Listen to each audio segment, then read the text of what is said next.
దేవుని ఘనమైన నామమునకు స్తోత్రములు. ఈ వాగ్దానమును వింటున్న మీకందరికీ మన ప్రభువును ప్రియ రక్షకుడైన యేసుక్రీస్తు నామములో శుభములు, మా హృదయపూర్వకమైన వందనములు. ఈరోజు మీ కొరకైన దేవుని వాగ్దానము సామెతల గ్రంథము 2వ అధ్యాయము 7వ వచనము. ఆయన యథార్థవంతులను వర్ధిల్ల చేయును. ఈ వాగ్దానమును మంచి దేవుడైన యేసయ్య నేడు మనందరి జీవితములలో నెరవేర్చునుగాక. ఆమేన్.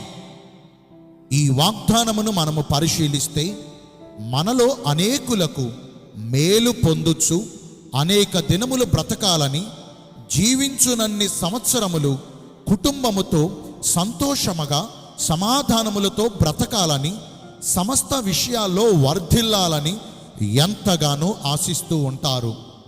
అయితే ఎందరైతే జీవాధిపతి అయిన యెహోవా దేవుని దృష్టికి యథార్థ హృదయము కలిగి ప్రవర్తిస్తారో వారినందరినీ ఆయన నిశ్చయముగా వర్ధిల్ల చేస్తారు. మనము కోరినవన్నీ మనకు దయచేసి మన పరిస్థితులన్నిటినీ మార్చి మన స్థితిగతులను హెచ్చించి ఉన్నతమైన స్థితిలో మనలను నిలవబెడతారు. యథార్థ హృదయముతో జీవించడం అంటే అన్ని పరిస్థితులలో ఒకే రీతిగా భక్తి చేయాలి. సహజముగా మనలో చాలామంది ఎలా ఉంటారంటే, దేవుడు మన ప్రార్థనలు ఆలకించి మనము ఆశించినవన్నీ మనకు అనుగ్రహిస్తూ సమస్తములో సమృద్ధినిచ్చి మనలను ఎల్లప్పుడూ సంతోషింపజేస్తే వారు దేవునిని గూర్చి మంచి సాక్ష్యము చెప్పుచు భక్తి చేయు విషయములో బహు హుషారుగా ఉంటారు. అదే ఒకవేళ మనము ఆయనను అడిగినవి పొందటం కొంచెము ఆలస్యమైనా, లేదా మనము కోరినట్లుగా జరగకపోయినా, ఏదైనా కొంచెము ఇబ్బందులు కలిగి ప్రతికూల పరిస్థితులు చోటు చేసుకున్నా, లేదా మనము ఊహించనివి మనకు ఎదురైనా, ఇంకా ఒక్కసారిగా కుప్పకూలిపోయి చేసే భక్తిని ఆపేస్తారు, దేవుణ్ణి విడిచిపెట్టేస్తారు.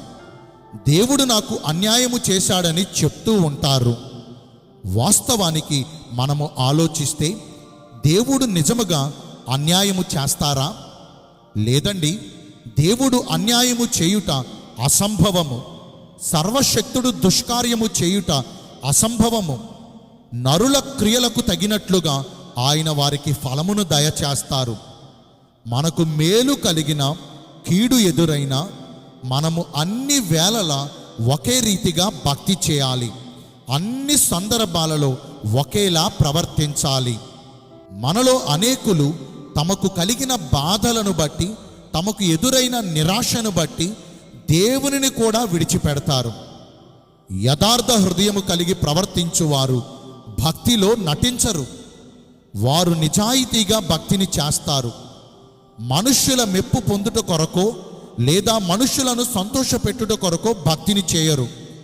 పెదవులతో, నోటితో ప్రభువుని స్తుతిస్తూ ఆయనను ఘనపరుస్తూ హృదయములో దేవునికి చోటివ్వని వారు అనేకులు ఉన్నారు.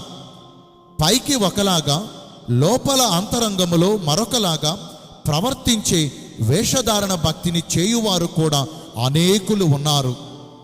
ఎంతటి ఘోరపాపినైనా ప్రభు క్షమిస్తారు గాని వేషధారణ భక్తిని చేయువారిని ప్రభు క్షమించరు.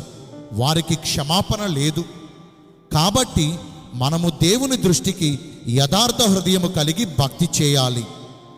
ఇశ్రాయేలు గోత్రములన్నిటిలోకెల్లా బెన్యామీను గోత్రము అల్పమైనది. ఈ బెన్యామీను గోత్రములో పుట్టిన కీషు కుమారుడైన సౌలును దేవుడు ఎన్నుకుని ఇశ్రాయేలు సామ్రాజ్యానికి మొట్టమొదటి రాజుగా అభిషేకించారు. ప్రారంభములో ఈ సౌలు యథార్థతను కలిగి జీవించాడు గాని ఆ తరువాత దేవుని చిత్తమును వ్యతిరేకించి తన యథార్థతను కోల్పోయి అంతకంతకు నేరసిల్లిపోయాడు. అయితే దేవుని దృష్టికి యథార్థ హృదయము కలిగిన వాడై, దేవునికి ఇష్టానుసారుడైన మనుష్యుడని దేవుని ద్వారా మంచి సాక్ష్యమును పొందుకుని, దేవుని ద్వారా కోరుకొనబడిన దావీదు గొర్రెల కాపరి స్థాయి నుంచి చక్రవర్తి స్థాయికి హెచ్చించబడ్డాడు. తన ముగింపు వరకు యథార్థ హృదయమును కలిగి జీవించాడు. కాబట్టి అతడు తన కుటుంబము అంతకంతకు వర్ధిల్లారు. యథార్థముగా ప్రవర్తించువారంటే దేవునికి చాలా ఇష్టము. అట్టి వారికి కలుగు ధన్యతలేమనగా, మొదటిగా తన ఎడల యథార్థ హృదయము కలిగిన వారిని యెహోవా బలపరుస్తారు. వారి బలహీన సమయములో ఆయన బలమును వారికి ప్రసాదిస్తారు. కృంగిన వేళలో ఆయన వారిని లేవనెత్తుతారు. అలసిన వేళలో వారిని ఉజ్జీవింపచేసి వారికి నూతన బలమును అనుగ్రహిస్తారు. మనకు ఎన్ని అవరోధాలు ఎదురైనా వాటన్నిటిలో ఆయన మనలను విడువక మనకు తోడుగా ఉండి మన చెయ్యి పట్టి మన వెన్ను తట్టి మనలను సదాకాలము నడిపిస్తారు. రెండవదిగా, యథార్థవంతుల నీతి వారి మార్గములను సరళము చేస్తుంది. మన పనులలో, మన ప్రయత్నాలలో మనకు కలుగుతున్న ప్రతి ఆటంకమును, ప్రతి అడ్డుబండలను తొలగించి వారి కార్యములన్నిటినీ సఫలపరుస్తారు. మన మార్గములలో అలుముకున్న ప్రతి విధమైన చీకటిని, పొంచి ఉన్న ప్రతి విధమైన కీడుల నుంచి మనలను విడిపించి ఆయన మనకు నెమ్మదిని దయచేస్తారు. మూడవదిగా, మనము యథార్థముగా ప్రవర్తించుట వలన మనము కోల్పోయినవన్నీ తిరిగి మరలా మనకు అనుగ్రహించి రెండంతలు అధికమైన ఆశీర్వాదములను ఆయన మనకు దయచేస్తారు. చెదరిపోయిన మన పరిస్థితులన్నిటినీ తిరిగి మరలా సమకూర్చి మన గాయములను మాన్పి మనలను బాగు చేస్తారు. మరి నేటి నుంచి దేవుని దృష్టికి యథార్థముగా ప్రవర్తిద్దామా? నేను మీ అందరి కోసం ప్రార్థన చేస్తాను. పరిశుద్ధుడును ప్రేమ కలిగిన మా ప్రియ పరలోకపు తండ్రివైన దేవా, మీ కృప కలిగిన ఘనమైన నామమును బట్టి నిండు మనసుతో కోట్ల కొలదిగా మీకు మా కృతజ్ఞతా స్తుతులు, స్తోత్రములు, వందనాలు చెల్లిస్తున్నామయ్యా.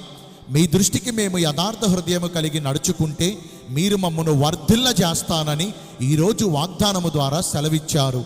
వాక్యానుసారముగా నడుచుకుని ఈ వాగ్దాన ఫలములను పొందుకునే కృపను నేడు మాకందరికీ దయచేయండి.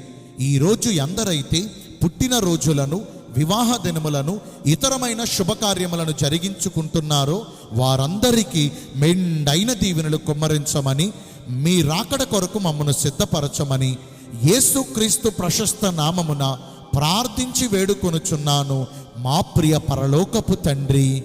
ఆమేన్. May God bless you all. Thank you.